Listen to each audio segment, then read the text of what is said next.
Hi, everybody. Welcome to the pilot episode of BitLapse. This is basically our first podcast where we're just trying to get used to the format and try out a couple different things so we get comfortable with this and give you the best experience possible. Yeah, I need to get comfortable. Yeah. I'm David. I'm here with my co-host and co-owner of BitLapse.com, Jaime. Hey, how's it going? All right, you got to start with a different opening this, man. You welcome. Okay. Come on. I'm sorry. Okay. Hey, guys, what's going on? Jaime here. Okay, that's better. And we're keeping that in. So I want to start out by probably the bigger downer news of the week is that Jack Tretton of SCEA, Sony Computer Entertainment of America, is stepping down from his position and actually leaving the company. His contract is up, and they didn't renew it. Well, they kept saying that it was some type of a mutual agreement. It wasn't like they were disputing or about money or what he wanted to do. It sounded like they were both in agreement. Sounded like he wanted to leave. Sounded like they were okay with it, and that's what ended up happening. Yeah, and it's kind of cool, though, because he is still excited to move on to whatever his next challenge is. He didn't already have another job lined up or anything, so it's kind of you could tell it's good terms. Because usually if you're leaving, you already have something else lined up. But he didn't. It was just his contract expired, and it wasn't... Because actually, the PlayStation brand is doing very well right now, as we're about to get to. Yeah, they're doing great. It has to make you wonder, because Jack Tretton has been like the face of the Sony brand at E3 every year. But everybody has liked him. Everybody has loved the man of being the face of Sony PlayStation. I mean, you talk to anybody who's a PlayStation fan and who basically follows them, constantly. They'll all tell you, love the guy. He's great for the company. They always like to see him as the face of PlayStation. So it's kind of sad that for all the big PlayStation people who play or use the PlayStation to see him go.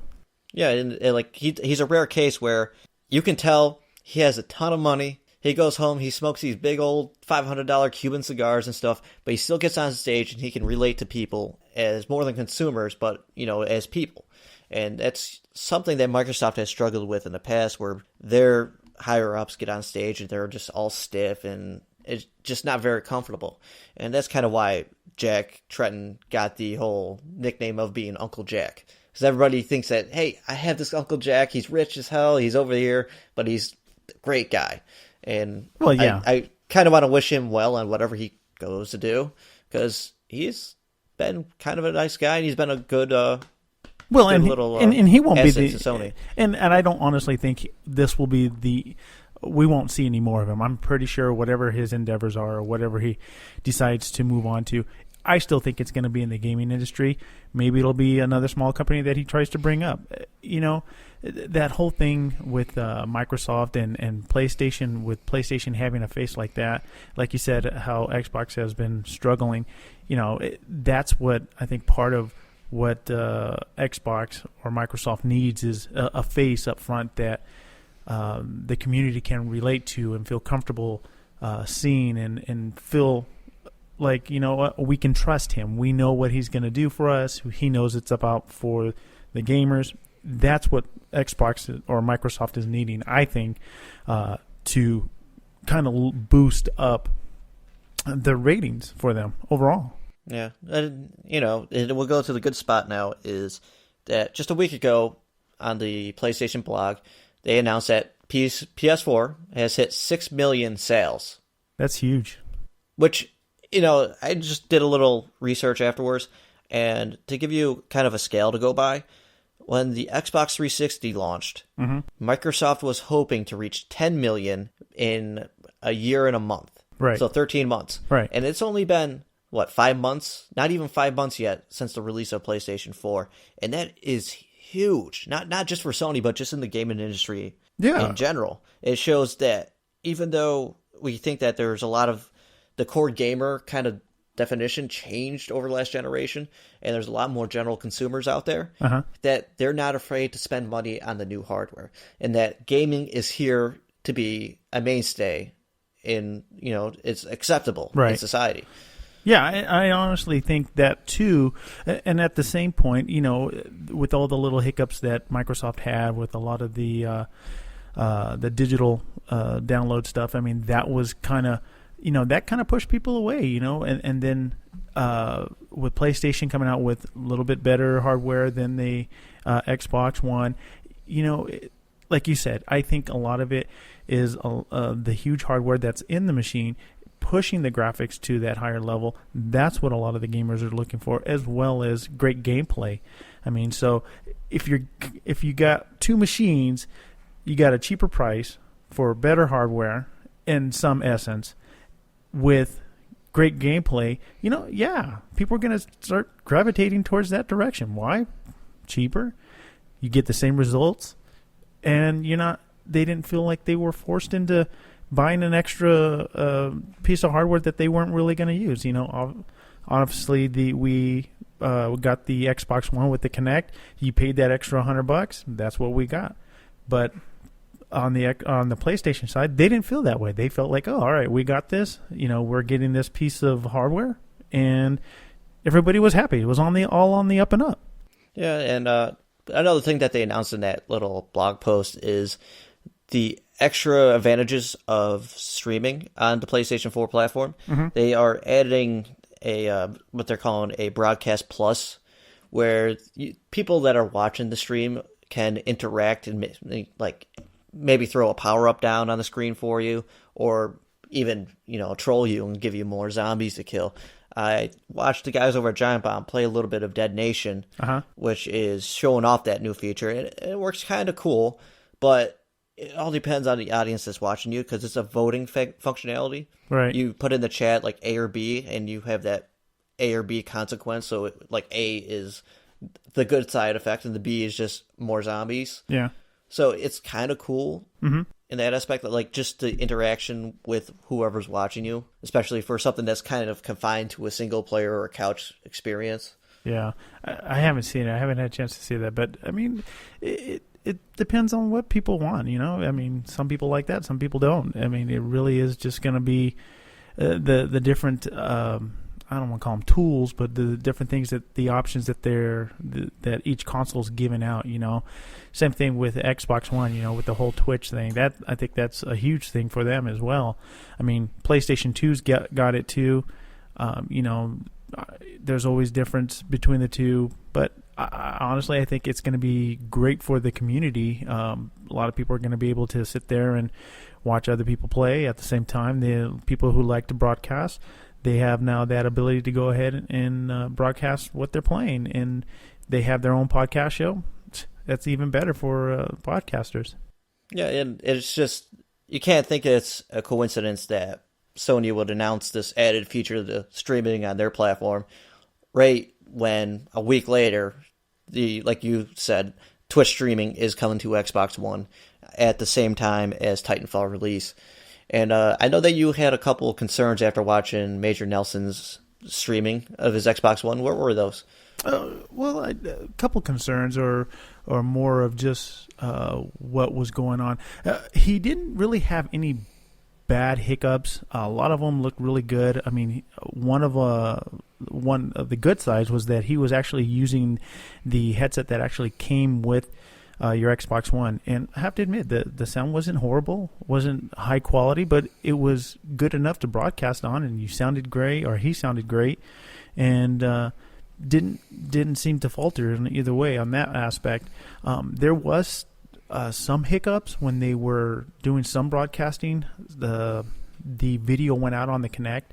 What would end up also happening was that as they were playing, I believe they were playing Plants vs. Zombies, they were playing, and then all of a sudden video stopped, went to a pause, and then everything went dead. Just went dead.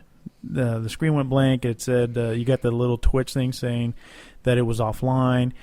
So they had some hiccups here and there, but overall... And you can't really say that was the Xbox One. That could have been a hiccup on the Twitch side of things. There's so many different handshakes happening in the background that you just don't know what might have caused that. Yeah, no, I mean, all of us there that we were watching the Twitch show, I mean, we were just kind of chit-chatting in the chat area and just saying what the heck's going on, and Major Nelson and the other people that he had there, they were chatting with us too. We have technical difficulties. We're getting it sorted out. Just hang with us. And later on, they ended up fixing it. Overall, the quality was great, I thought, from Twitch. So I didn't see that being a big issue. With the headsets, that's going to be another big improvement. So I think all in all, it's going to be great to see people streaming from Twitch. Yeah, and like you brought up, I think a couple of people brought up this point that it would hurt for, say, what me and you want to do with that whole option of streaming. As in, if we're at a party and we're talking, the other people in the party's voices don't come through on the stream. Yeah. So technically, it'll be me sitting there talking to the audience while you guys are listening to me talk to the audience that you don't have any interaction with, which kind of it just kind of kills that experience. And maybe they'll open it later to like the party chat, but not the game chat. Just because if somebody's in your party, they're kind of saying it's okay for my voice to be out there. Yeah, and I think maybe later on down the road, I was trying to hit Major Nelson up on that when he was streaming Twitch from his Xbox One. He did it, I think 3-4 times, and obviously he didn't get a chance to answer the question, but he did state that there is possibility of other tools becoming available later on down the road from Twitch, which is kind of nice. The other thing that I would like to see in there would be like either like a split screen. If we're in a party chat or two people chatting, like kind of like you and I are doing now, we kind of have our video running in the background. I mean, obviously our listeners can't see it, but it'd be something that would be kind of cool if we were doing like a party chat or a party video, let's say, and then have that be able to have kind of like video. A Google Hangout. Yeah. Yeah. And then, but it kind of makes me question how much of the internal infrastructure of the Xbox One does Twitch have access to with their app? That's true. Yeah. Microsoft in the past has said this is all Twitch with their app and what they're developing. Yeah, like I said, it's definitely. I think they're definitely going down the right direction in regards to having the social media, the social video conferencings going on, which is kind of cool. I think it's still at the beginning. I still think they have a long ways to go, but I definitely think this is going in the right direction in that sense. The other thing a lot of people were actually asking for too was capturing party chat. So, that's what we were talking about earlier. Yeah.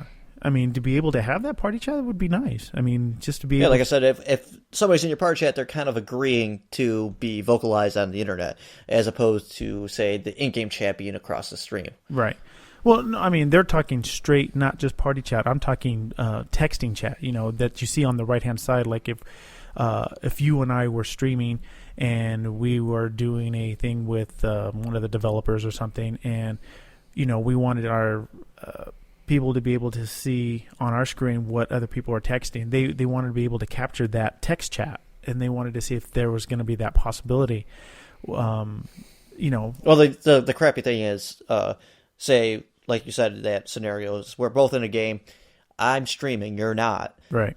The only way for you to interact with the people on my stream is if you have, say, a laptop open or a PC right next to you to see that chat. Right. Which kind of sucks, but we'll find ways around that when we try to cross that bridge in the future. Yeah, and hopefully they give us better tools to use. Yeah, I think that's good. It's going to come down the road. We'll end up having better tools, and like I said, and Major Nelson was saying the same thing. This is just the beginning.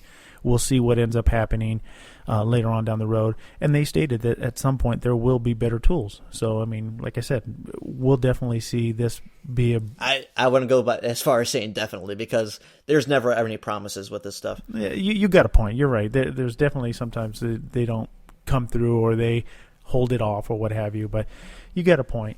But you know what's going to be great? I mean, be able to do this, and it's going to be huge. When Titanfall comes out this upcoming Tuesday, with Twitch at the same time, everybody's going to be streaming. It's going to be huge. Yeah, and it's kind of like when the PlayStation 4 originally came out. I didn't personally purchase the PS4, but you can bet your ass that I came home from work, jumped on my computer, loaded up Twitch, and was watching PlayStation 4 streams, because there's something about watching people open up this toy. Well, I'm going to call it a toy in this instance, but we're adults. Yeah. We know they're toys, so it's okay. But just seeing their, what their experiences are and stuff like that, and whether or not I had an envy of, hey, this looks really cool, I should go out and try to buy one. Right. But I didn't. I held off, thankfully. Right. I am not made of money. Well, But who is? I mean, man, we threw down some big money just on our consoles as it is. I mean, on top of that. But quick question, and you and I have had this talk or this conversation off the air. But come on, and me personally, and I've had people I've asked people too the same question: will Titanfall take out Call of Duty and Battlefield 4? And I told you I've asked around with people that actually play Call of Duty almost nonstop. I told you it's not going to happen. It's because they're gonna play both. And what Titanfall did was kind of smart, even though I don't know if they actually did it on purpose, is by coming out in March, which is 4 or 5 months after. And that means people might be like, all right, I'm kind of getting old, tired of Call of Duty. It's the same thing that was last year. I'm like, let me try out this new thing in March. Yeah. And then you pop it in and maybe you play it for 3 or 4 months. I honestly think it's going to go past that. I don't think it's going to keep players from going back to COD or Battlefield. No. Because those crowds are so huge, and Titanfall is just a tiny drop in that bucket right now. No way. And like I said, we haven't seen everything yet. I mean, we've seen some reviews from different other review companies, from IGN, Giant Bomb, all them. We've seen those different, but I really honestly think Respawn is actually holding back on some things when it comes out on Tuesday. We're going to see a bigger, broader aspect of the game. I think there's going to be a lot more different style of gameplays, different maps. I really think it's going to get people hooked. Yeah, but I'm not saying it's not going to get people hooked. I'm just saying that people are going to play both at the same time. It'll be, what do you feel like playing tonight? You want to play Titanfall? You want to go play some Call of Duty? And they'll be like, oh yeah, let's go play some Call of Duty tonight. We'll go back to Titanfall tomorrow or something like that. But it's going to be. It's going to be the second game. It's not going to be the Call of Duty. Actually, you just agreed with me. You're like, it's going to be the second game. Well, I mean, Call of Duty and Battlefield are still going to be that first because they go after separate itches. And then, in my opinion, Titanfall kind of blends the line between the two by giving you the open worlds and the vehicles, which are the Titans. Right. And it gives you the quick, responsive shooting of Call of Duty. It's basically the game I've been telling you I've wanted all along because I don't like the shooting in Battlefield. Not because of the bullet drop or any of that stuff. I'm okay with that. It's just, it never felt good.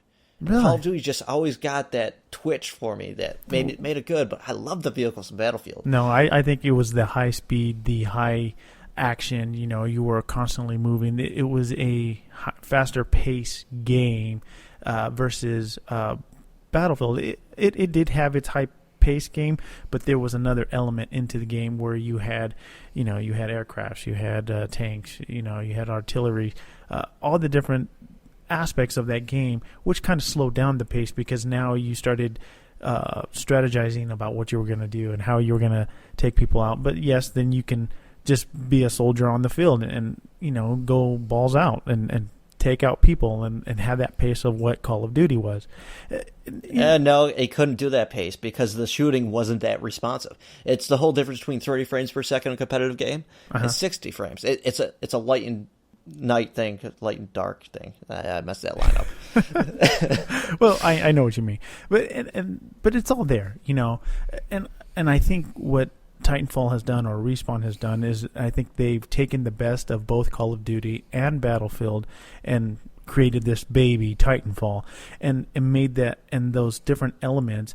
It's not the destructible walls or the vehicles you ride. Now it's these big Titans that we use that we can, which is this third element into the game or second element into the game where now you get into this huge Titan and now you use these different tools, but at the same time, they even out the playing field by everybody being able to use a Titan. So yeah, it's kind of nice to see a game developed for people having fun. Yeah, as opposed to the competitive gaming scene, which I personally hated that whole direction. Like when MLG got big and stuff, it all became about, well, can we put this in an MLG situation and make it competitive? Right. And it just kind of killed the soul of the game. It wasn't fun anymore. Everybody's looking at kill death ratios, and like I said, it's just not fun. I just want to go into a game and shoot other people in the face. Yeah, that makes me sound really bad, but guess what? It's fun. And there's the competitive side of the game too. And then, like you were saying, that's what some people are. You know me. I'm not great at it. I like to play the game. It's fun. What makes it even more fun for me is the fact that my friends are playing. I'm out there having a good time, or we're all out there having a good time. We're laughing. We're talking crap again, to each other. That's, for me, that's what it's all about. For those of like yourself, you've like the competitive side. You want the high numbers. You want the high kills with the kill death ratio being higher on the kill side. I don't though. I'm happy if I finish even. I want to win as a team. It doesn't matter what my kill death ratio is. It just happens my kill death ratio is usually better than 1. And if I'm doing like really bad, I only have like 3 kills, 10 deaths, then I play differently. Yeah, well, and that's because I'm hurting the team more than I'm helping it. That's why I try to go for that 1.0 kill death ratio, because I'm having fun, right? And I'm not hurting the team, but I'm not, right, blowing everybody else out of the water. Well, but it's there. It's there for everybody, and I think that's what Titanfall's doing. I think it's going to have this whole huge, I think, like I said, I think it's just this new baby, this new first-person shooter look through the whole game that is just going to, like I said, I think it's going to blow Call of Duty out of the water. I think it's going to blow Battlefield out of the water. I'll give you one reason why it won't. All right, let me hear it.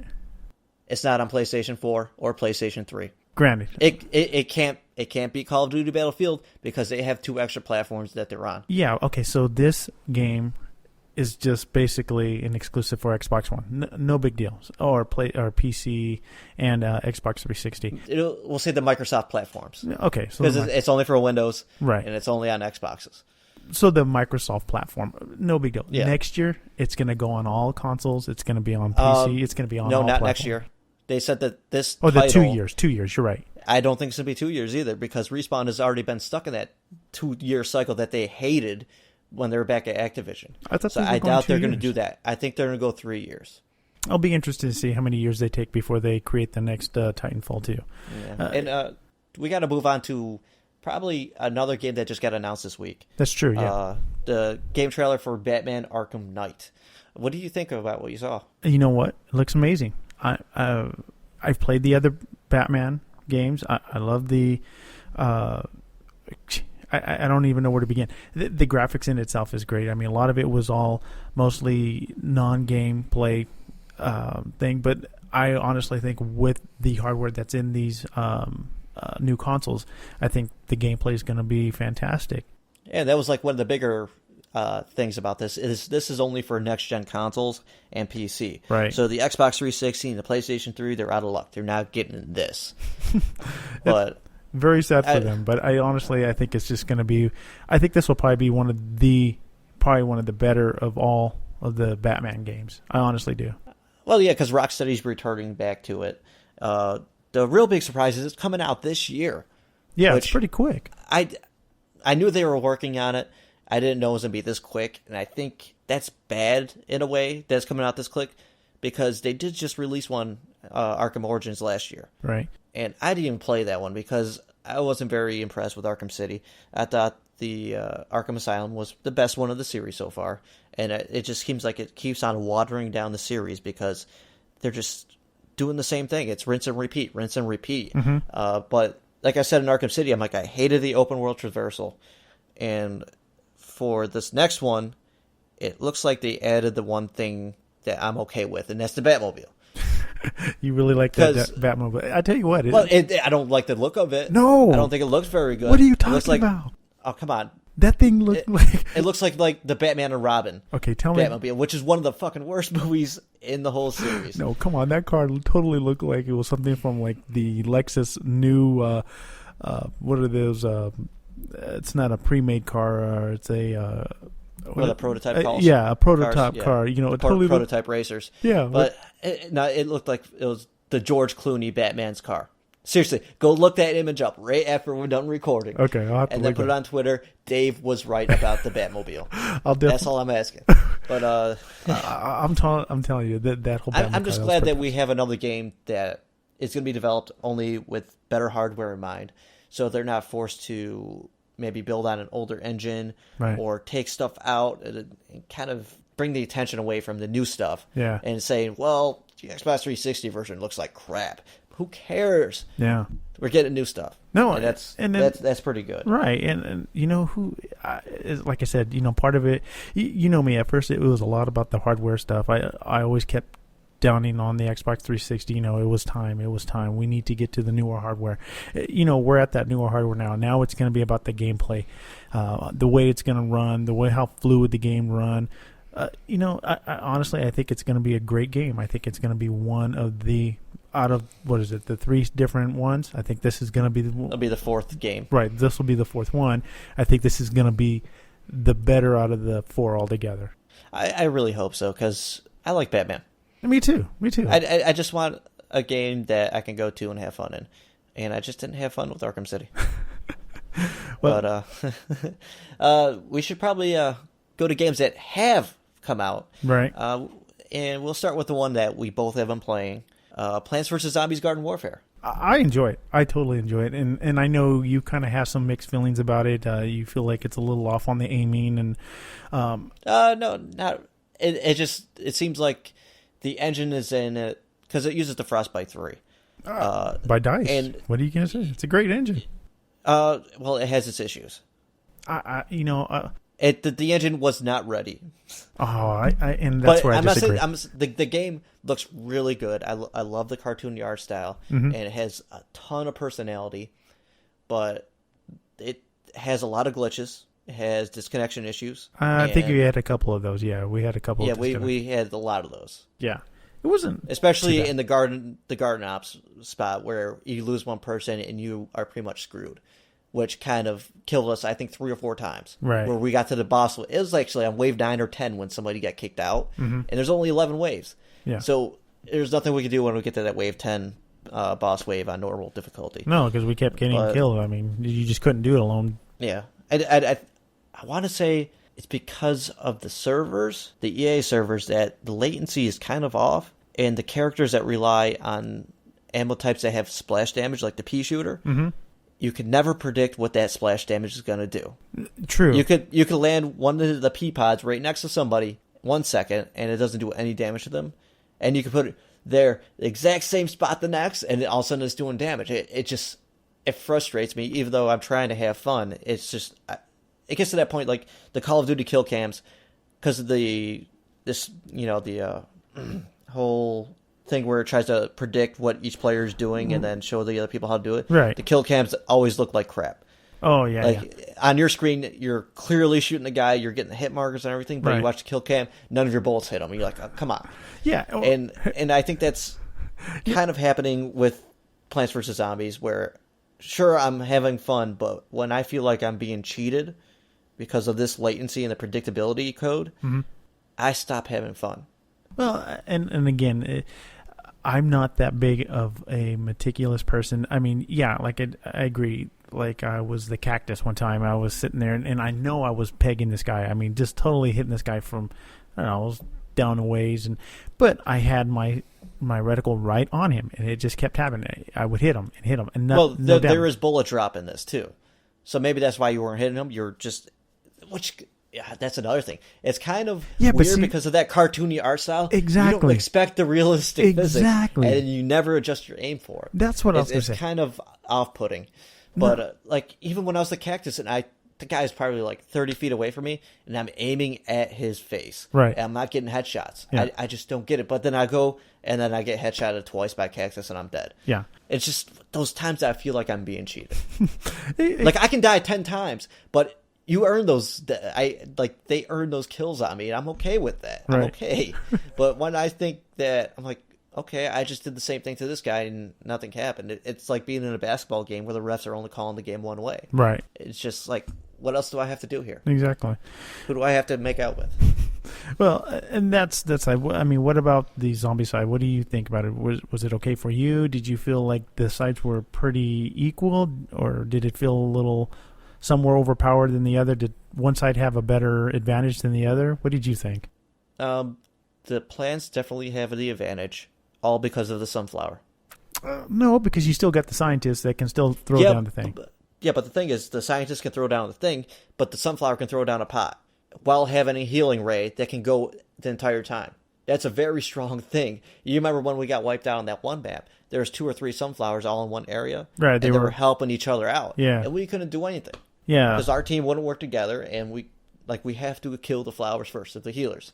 And there's nothing the equivalent side on the plant side, or the zombie side. There's no constant healer, which is kind of the biggest difference between the two sides. Yeah, there is. I see the difference that you're talking about. But, I mean, there was one game you weren't on yet, and I was playing the, the Vanquish.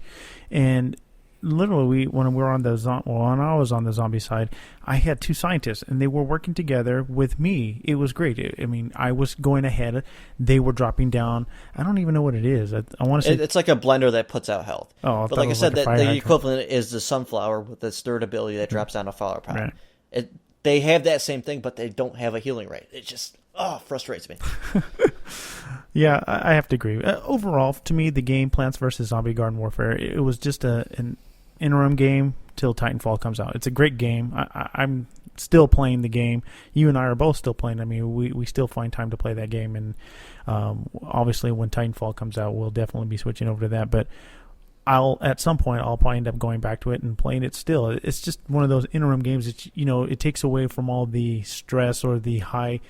it's an interactive chat room where you go and shoot people. Exactly. And that's what it's about. For me, that's what that game's about for me. And like another big thing that I didn't like is the Garden Ops mode. It's only the flower side. I want to see a zombie side of that, Because basically they just throw you in a match with the zombies against other humans, and you have no idea what their abilities are or anything. Mm-hmm. So there's really, like, the plants, that Garden Ops mode is kind of like a tutorial. Mm-hmm. Even when you were installing it and we could actually start and get into the game, right? You can only pick a plant to play around with. Oh, yeah. It just didn't let you touch a zombie at all. And, like, how do you have two distinct sides of a game that only let people usually, like, for the majority of the part, use one side? Right. It doesn't really make sense. And then I always had a problem with paying the $40. Because I'm Xbox One Xbox One is $40. Okay, so here's and I don't know how they justified this. So my son... Better graphics. No, not even that. So get this. My son, Matthew, he comes... And he's been playing on my Xbox One. He's been playing Plants vs. Zombie, and he's loving it. And I've been trying to get him away. He's been playing one of the older Call of Duty games, just the zombie side, where you go in with a couple other people, and then you get these horde waves of zombies, and you gotta protect the windows and doors, and then you move on to different areas. Well, so I've been trying to get him to play Plants vs. Zombie, and so now he's kind of hooked on it. So he has the Xbox 360 downstairs in our home, and today, matter of fact, he's like, "Hey, Dad, you know what? I really like it. Can I get it for the Xbox 360?" I said, "Sure, why not? And I'll go ahead and pay for it." So it's $30 for the Xbox 360 version. So he has his cousin over, and I'm like, "Hey, guys, check this out. You guys can play the what is that? Garden Ops split screen. They don't even have it. They don't have it on the 360 They version? Don't even have it on the 360 version. That kind of makes sense, though, because that is older hardware. Well, I mean, it's split screen. It's not. It doesn't matter. That means it's rendering things twice. You got to keep that in mind. That's why the Battlefield 4 levels were much smaller on the old generation of consoles than they are on the current gen. It's just a restriction of the hardware.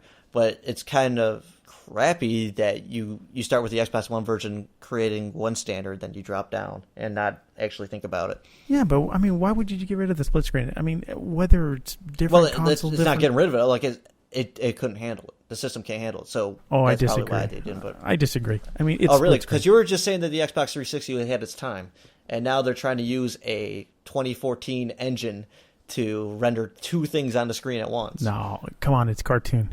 Obviously... No, it doesn't matter. That's graphics. And like I said, those are really well-animated characters. It is. It looks good. It's very vibrant. But I was kind of shocked by them taking out the whole split screen thing.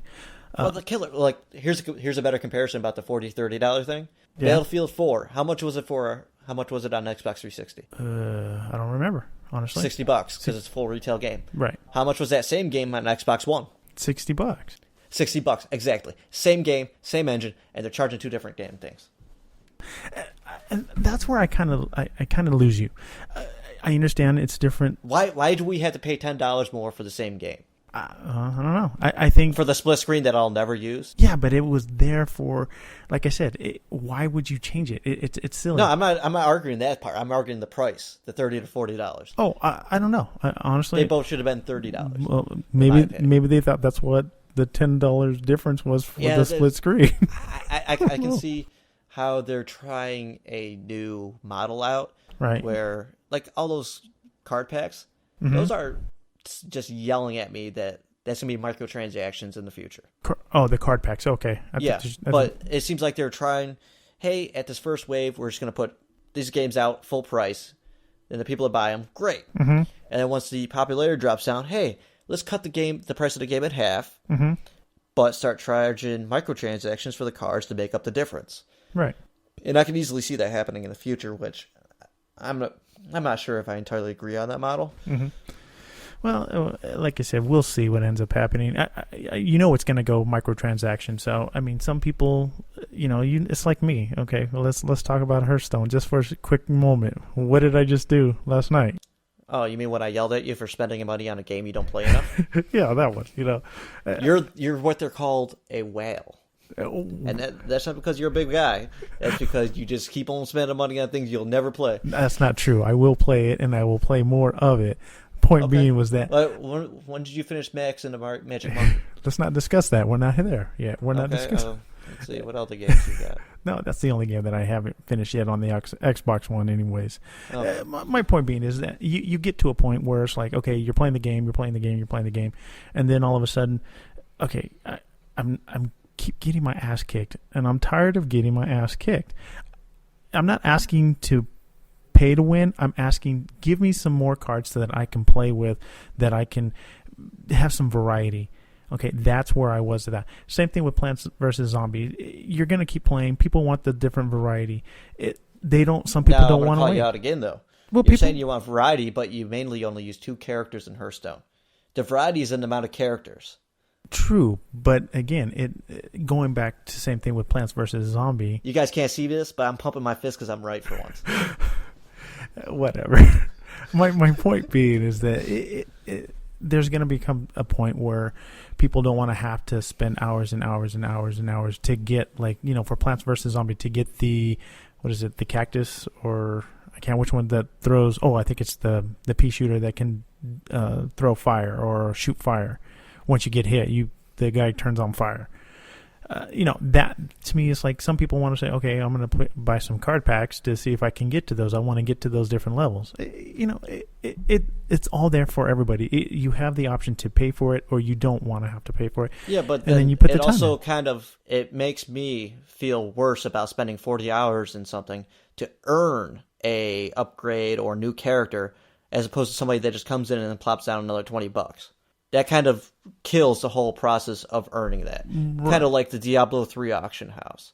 Nah, well, okay, that's a little bit different. Because a new player can go in and just go buy all the best equipment, even though they might not be able to equip it yet because of the level limits and all that stuff. Right. But they're not doing the work to get that stuff. And that makes me feel worse because, say, I got some gold armor, and I earned that. Right. And then you're like, well, I want gold armor, and then you go and buy it. It kind of kills the whole reason for earning stuff. Well, again, that's the auction house. You can go. It depends on. Well, the auction house is gone now, but right. Still, when it was there, people who saved up the money, they just didn't want to have to go find it or go earn it or craft it or whatever. Yeah, they just that was kind of a bad example though, because Blizzard realized that auction house broke the game. And they took it out and fixed the whole loot drop system. And I guess from our friend Scott saying that the patch kind of fixed everything, and it's actually fun now. Yeah, that's what he says. I haven't had a chance to play it again. Let's switch to another game. You've been playing it. I haven't touched it yet. I've been meaning to buy it. Southpark, The Stick of Truth. What do you think? Yeah, I was sitting on the fence for that for about 2 or 3 days because I'm not a fan of the show, so to say. I used to watch it when I was younger, but I never hated the show. Right. So everybody that was reviewing it said it was awesome, but they never said if they were a fan of the show or not. Right. So I didn't know what to do. So I watched a couple videos. I'm like, you know what? Those small videos, they look hilarious. Uh-huh. And I like Obsidian's RPGs. Even though they've been buggy in the past and not very good, I've always been a fan of their RPGs. So I bought it, and I'm kind of glad I paid $60 for it on PC. It's if you're easily offended, do not play this game. Well, and me, I haven't seen much. I mean, I've watched a little bit of Southpark. I'm not oblivious of it. I've never followed it. I've never really watched a lot of the episodes, anything, obviously. But it looks like an interesting, fun, comical game. I mean, yeah, it's like you're playing the cartoon, mm-hmm. but it's just putting it at that kind of simplifies it. It is actually a really deep RPG system where you're changing your outfits, your weapons have different specs to them, mm-hmm. different perk system. The combat system is not that bad. It's more of an active combat where you are taking turns, but you also have that involvement of pushing a button on time to do more damage or to block and stuff like that. It's so is it active fighting? I mean, or is it? No, it's basically turn-based. Turn-based, okay. To give you an example, I really don't want to ruin it, but when you unlock Kenny in the game, mm-hmm. you have to go to his special abilities and call a unicorn. That's all I'm gonna say. All right. Oh, yeah. Don't give me too much because I definitely want to get it. I'll just define in order to do the special ability correctly, you have to push buttons in the right sequence. Okay. If you don't, something entirely different happens that I wasn't even accounting for, and I'll leave it at that. All right. So obviously you're enjoying the game. Yes. Okay. So definitely this is something I'm gonna have to end up picking up and having to try. I'm kind of curious on what kind of DLC they're gonna come out with it. I can see how they can do these mini stores and stuff mm-hmm. where I'm actually enjoying it. Now, again, from somebody who hasn't played it or even actually looked at it, and I just haven't had the chance yet. Is there different players, or you just play? You're creating your own character. Okay. As far as I'm probably 50% into the game, mm-hmm. you can have one other person with you each time. So right now I only have you. Basically, you start out by meeting Butter. And Butter's your first partner. Uh-huh. Later on, you get Kenny, and that's about where I am at right now. Okay, so obviously you can only have one or the other on there. It's kind of like the Mass Effect class system where you can only have 3 guys out at a time. Right. This one you can only have 2, and it's always your character is one. Okay, and then whoever else that you pick up along the way. Well, you kind of unlock them. Okay. Throughout the game. Okay, so then it does have a deep RPG feel to the game where you have different weapons, different clothing that you can change. Oh yeah, hats and all that stuff. It's kind of like an open world. You're going through the whole town. You can go in people's houses. You can open up a house that you don't know whose it is, and all of a sudden you see a guy screwing a donkey for no reason, and then you just shut the door and you go away. And it's just these little touches that makes the little kid in me giggle. All right. No, is it the side scroller effect too? Like I said, if you ever watch a cartoon, yeah, it's like the cartoon. Okay, so I know what you're talking about. Okay, yeah. Oh, good. Then I do have something to look forward to. I can't wait to actually pick it up. I've been wanting to do it. I just haven't had a chance to do it yet. I've been stuck playing Plants vs. Zombie and just doing other stuff around. See, I have a feeling you're not going to buy it until you're sitting here on a weekend morning. You're like, you know what? I'm going to buy it. I'm going to download it. I'm going to play a couple hours of it. Yeah. But I suggest you don't play this in front of your kids. Well, obviously. Well, maybe the older ones, but not Matthew, not the youngest. Yeah. No. I can see him going to his mother. Yeah, that'll be great. That would be amazing. No, that'd be bad. So much trouble. Oh, it would be horrible. Go on about being in trouble. Racing games on consoles. Okay. We are both very huge racing game fans. Very huge. I'd have to concur with you on that. We are probably leaning more towards simulation type racers, which unfortunately when you go online and start playing with people, they're just assholes. Like me and our friend Miguel were in a room just by our, we're like, let's play with some real people for once. Right. Just get some competition going. And of course, they're like C-class cars, so they're like mid-range. And we're talking about Forza though, right? Yeah, Forza. Okay. And all of a sudden we see 2 or 3 people pick SUVs. Mm-hmm. So we're like, okay, let's see what they do. And of course, they spent the entire race hitting people and trying to make them not finish. And I'm like, all right, this is just frustrating, and I don't want to play with real people anymore. Yeah.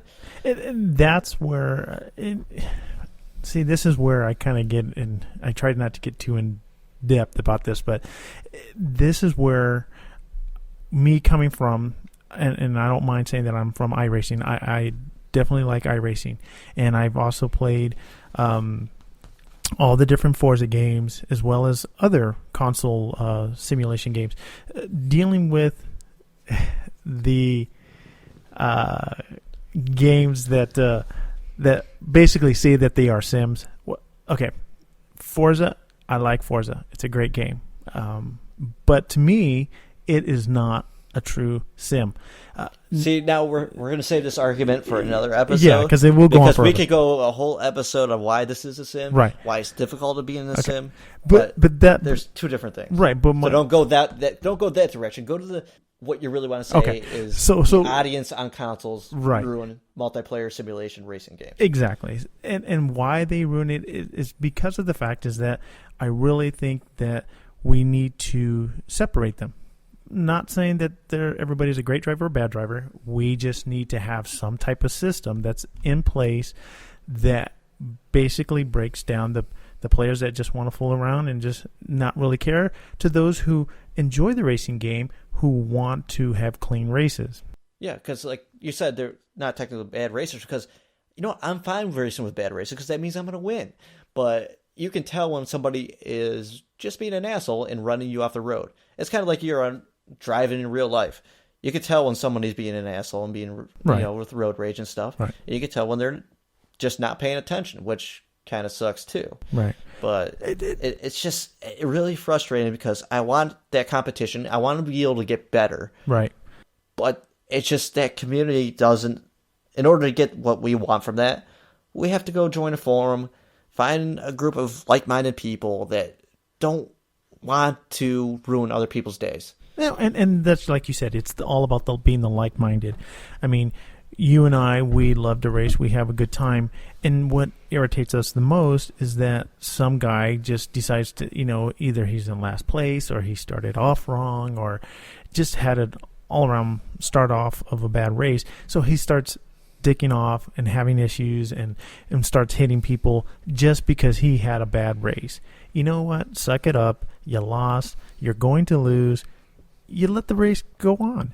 Yeah, and like we were talking about this the other night, and you were mainly focusing on like Forza when you're using this as an example, and I had to bring up that this is every competitive sports game that you play online. And I have to agree with you. It is.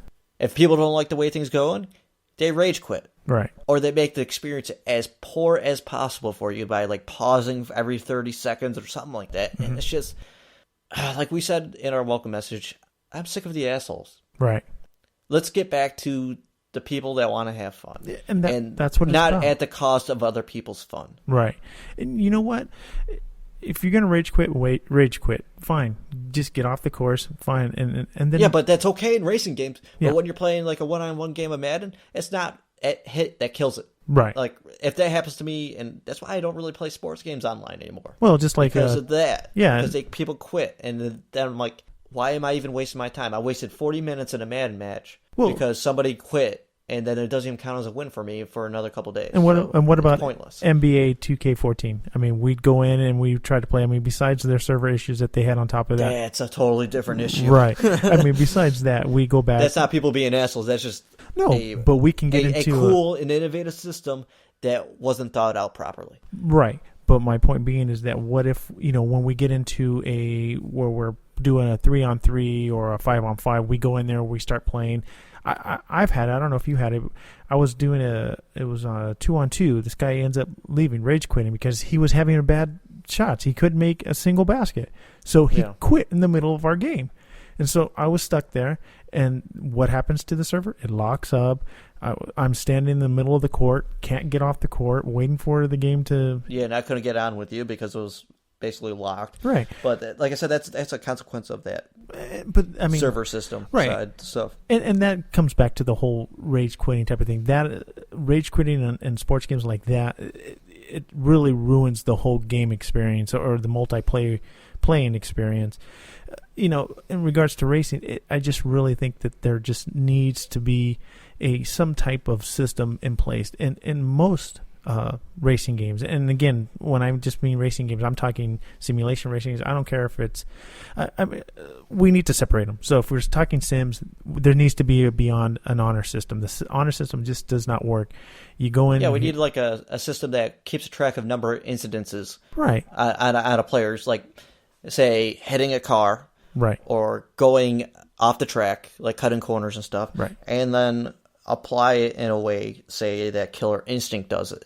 If people disconnect or do the rage quitting thing, they essentially get put into a corner with all the other people that are like that. Exactly. And if they want to get out of that corner, they have to play the right way. Right. And unfortunately, that's just not there. And it really it kills me because I want to do more in Forza. I love the game. Right. But it's like all that rule sets and the community features aren't there. Right. And I really hope that somebody on the team will actually realize what that game could be. Well, but just like you've said before, what is the mass? The mass isn't you and I.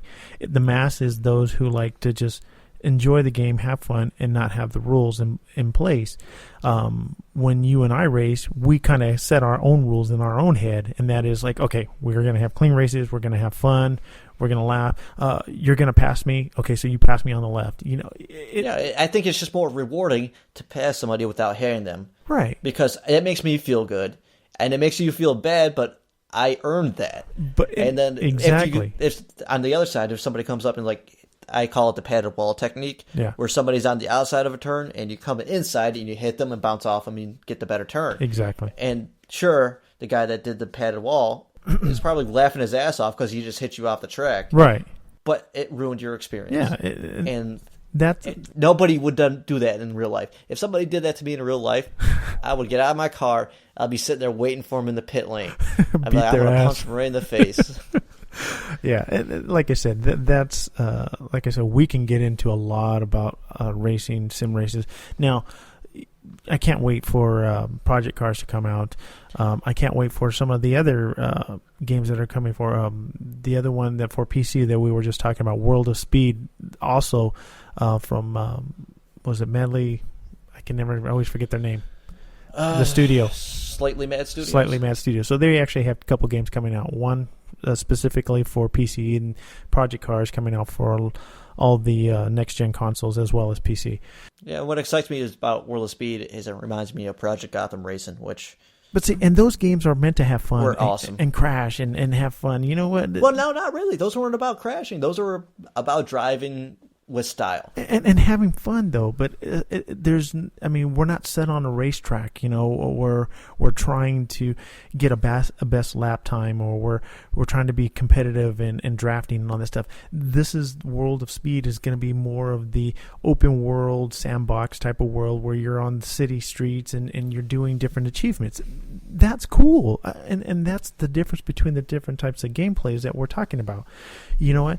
If you're going to play that type of game, and you get hit, it's no big deal. Yeah. I'm really good at comparing things to basketball because I love playing basketball. But we'll say World of Speed is like playing a pickup game with a bunch of friends. Yeah. Sure, you're not going to call every foul. Sometimes, you might call somebody traveling and stuff.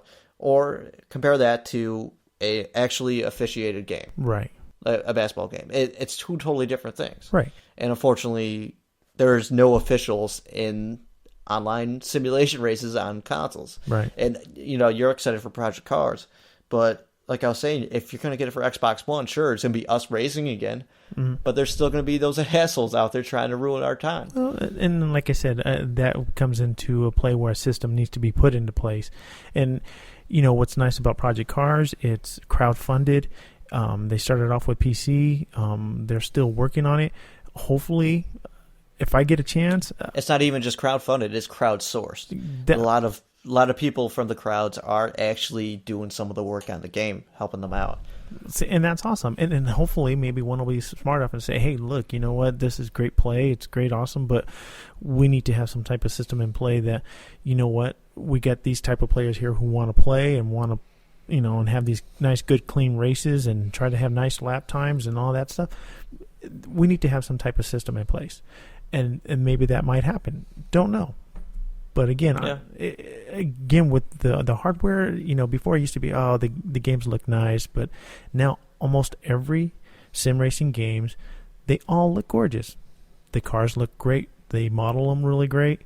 They look awesome. Now it's just time to get down to more of the structuring of the game or the type of sport that we're trying to play. Yeah, and unfortunately, like, even the Dirt series, Yeah. they had a simulation hopper where you're in car, real damage, and all that stuff. Mhm. I loved that game mode, Right. but that was the first hopper to actually die in that game because nobody wants to do that, I guess. Nobody wants to be masochistic like me and, hey, if I screw up, I'm out of the race. Right. You know, I want that kind of, you know, risk-reward situation. I don't want to be like, oh, I took this turn too fast. Oh, well, I'll just drive back on the course and everything's okay. Right. I want to learn from a mistake that I Right. made. And your car gets damaged, and now you have a radiator problem. Now you have a Yeah. tire issue. You know. And unfortunately, Forza doesn't have that simulation hopper. Right. It just kind of blows my mind. You're saying that you're a simulation racer, but even your multiplayer stuff, none of it's a simulation. Right. Because you allow people to turn on traction control, anti-lock brakes, Right. stability control, automatic braking.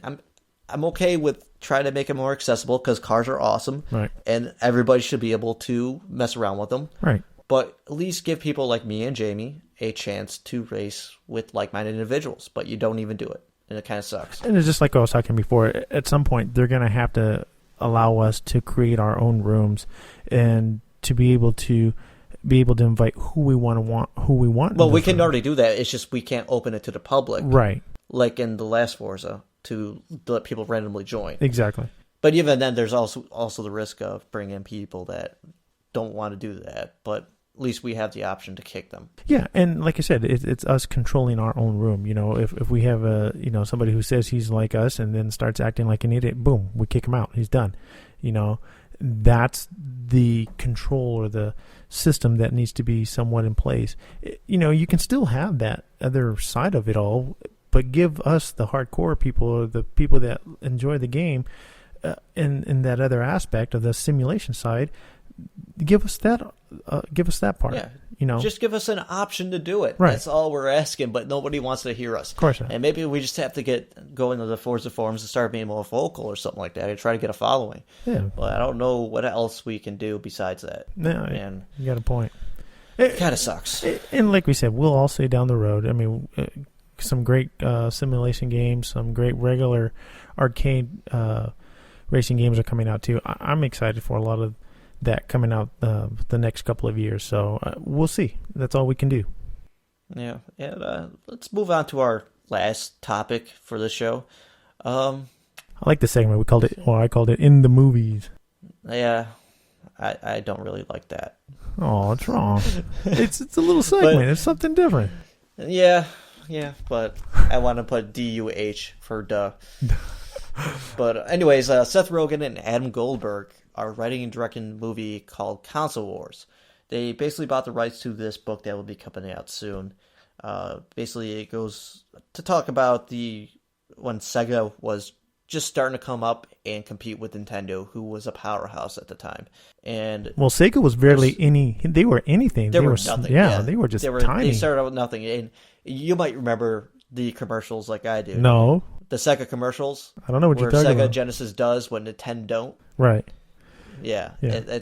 That got some serious attention, and I've heard some separate stories about what has happened competitively behind the scenes. Mm-hmm. Like, I think there was one where Sega or Nintendo hired a plane flying a banner to go over somebody else's conference.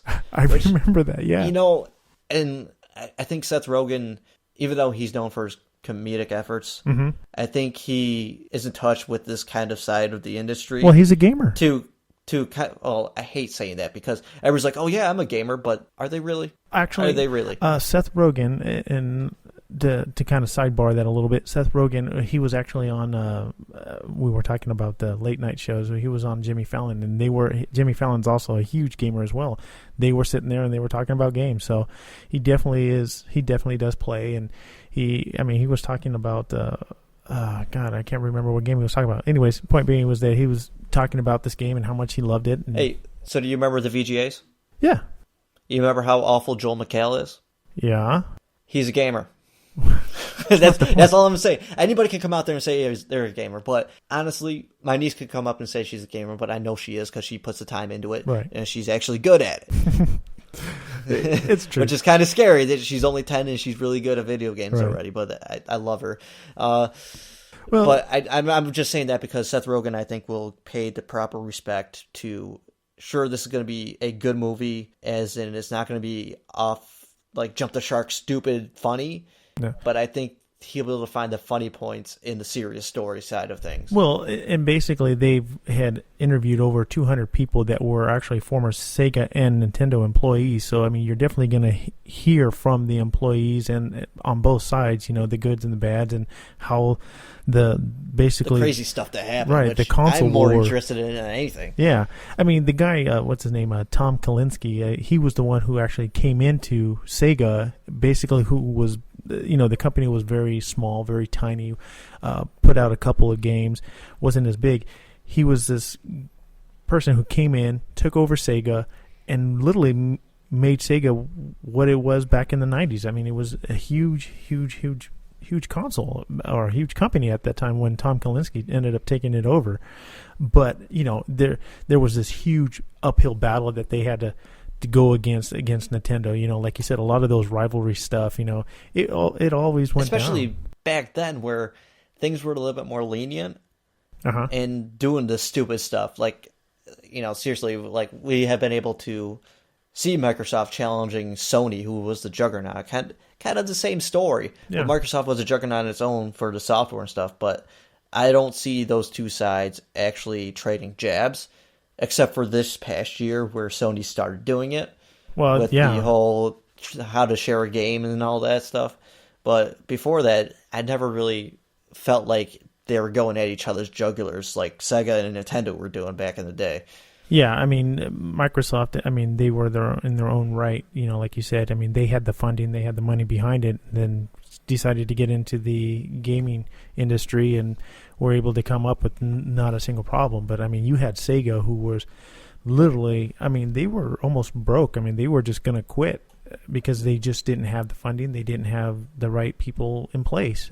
When Tom Kalinske came in, it was a whole different ballgame. This man knew what he was getting into, and literally just had all these different ad campaigns like you were talking about, and really brought up Sega. With Sonic, that was huge.